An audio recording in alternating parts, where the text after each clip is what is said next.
Hello ka people, hulaan nyo kung ano ang lulutuin ko, char. Nagisa muna ako ng luya, bawang at sibuyas. At habang busy nga ako ay nag-aarti ang aking anak. At inilagay ko na nga pala itong bida sa luto ko. Inilaga ko nga muna pala ito. At tinanggal yung dumi at tinabi muna. At pagkatapos nga pala ay sinangkot siya ko ng kunti at isinunod ko na yung pinaglagaan niya. Pero hindi ko sinaid lahat ng sabaw dito sa lagayan para yung nagtining na dumi ay hindi mapasama. Pero nilinisan ko muna syempre itong tahong bago nilaga. At nilagyan ko na nga pala ito ng 2 basong tubig at pagkatapos inilagay ko na ang tanlad na kinuha ko dito sa mini garden ko. At pagkatapos tinakpan ko na muna para kumulo at nang kumulo. Tinimplahan ko na nga pala ito ng asin, paminta.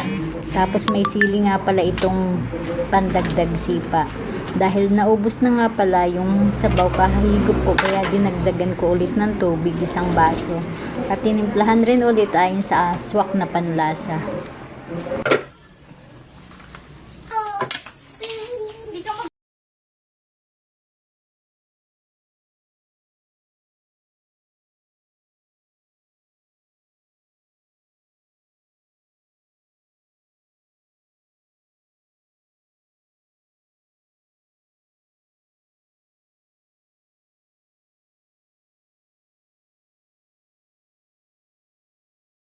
Kalat ng paligid mo, nagse-cellphone ka lang. Kala mo naman pagod na pagod ka.